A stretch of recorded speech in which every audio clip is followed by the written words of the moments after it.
weather. This is like obviously the big story of the day.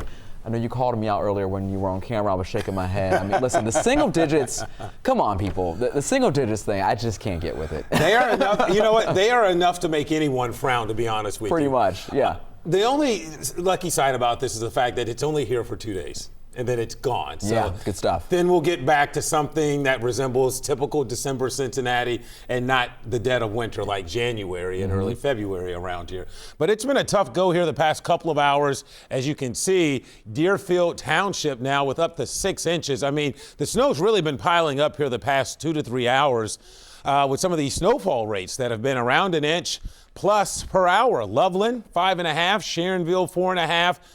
We were talking about if you were south of the river, you'd have less. Just got a report in out of Union because of those 1 inch per hour snowfall rates. We're now up to 3 down there in Union. So we'll update that here shortly in just a moment. But wow, it is snowing hard downtown here in Cincinnati, and the numbers continue to pile up. We are at the peak of the storm.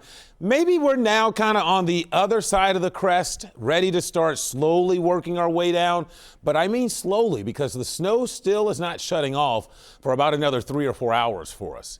You can really see some of these heavier bands of snow. Let me go back to the radar as we do this little radar tour, take you in here right over top downtown Cincinnati, dropping finally south of the Ohio River. I know some of you south of the river were wondering, would it ever snow? It's finally there. This isn't the back edge. This is just where the radar is not seeing the snow as heavy, because snow extends all the way back west of Indianapolis, as you'll see here in a moment.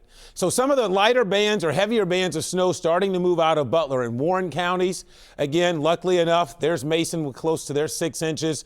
Hillsborough, look at these bands of snow. Wilmington dropping down from Clinton into Highland counties. This will continue to sag all the way down towards the Ohio River.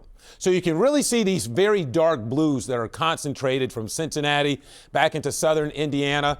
But remember, I mentioned it's still snowing all the way to the west of Indianapolis, and you can still see within lighter snows some bands of heavier snow. And what I don't have on here with the snow, temperatures are in the mid-teens. So the snow is going to continue. It's going to be just as efficient, even if it's not as heavy as it is at the moment. You can see the back edge of the snow just now moving into western Indiana tonight. So there's your winter storm warning, appropriately placed with the winter weather advisory. Again, conditions are going downhill now as you head south of the Ohio River. We've got a cold weather advisory in effect.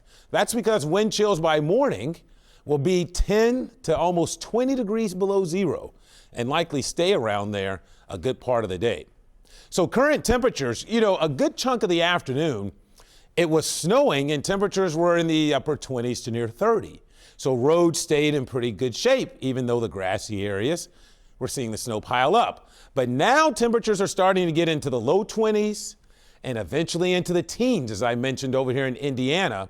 So as it keeps snowing with those types of temperatures, it is going to become increasingly harder to keep roads clean, even if it's not snowing as heavy as it was earlier. And then look upstream, you can see the source of the Arctic air, 9 in Chicago, 9 in Springfield. This is the air that's going to be moving in here tonight.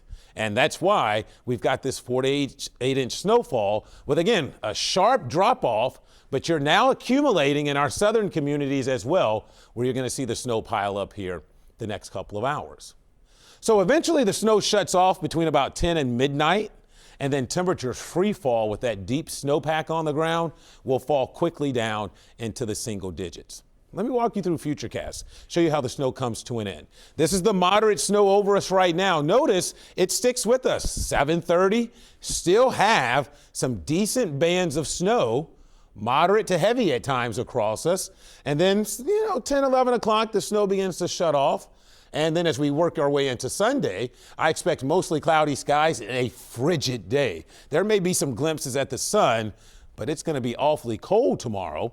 And then as skies clear up tomorrow night with that deep snowpack on the ground, it acts like a refrigerant. Temperatures will likely get to 0 and below. So here's your feels like or wind chills. Notice by mid-evening tonight, we're down into the single digits. Closer to midnight, you're getting below 0 in Indiana. We're all below zero by morning. This is 8 a.m. and wind chills will be anywhere from 15 to almost 20 degrees below zero to start out. That is some nasty cold. And throughout the day tomorrow, it just doesn't improve that much. It will likely feel like it's right at zero or below pretty much all day tomorrow. And if you're a school kid and you're looking forward to Monday, well, guess what? Monday morning, wind chills will still be below zero. And actual air temperatures, too, could be below zero. So that could get you a cold weather day to start out on Monday. So tonight, we get down to 3 once the snow finally shuts off. And then tomorrow, well, 14, that's the high at midnight. Tomorrow, temperatures probably really won't move much, probably hover somewhere around 10. So you can see we have the impact icons all day. It is going to be an awfully cold day at Paycor Stadium for football. We get down to 1 below tomorrow night, and then 22 for a cold day for a high on Monday. Aaron, I don't think we start to melt until Tuesday afternoon when we finally get it above freezing, up to about 35, and then we may even make it into the 50s by Thursday. All right. Well, in the meantime, you have to layer up.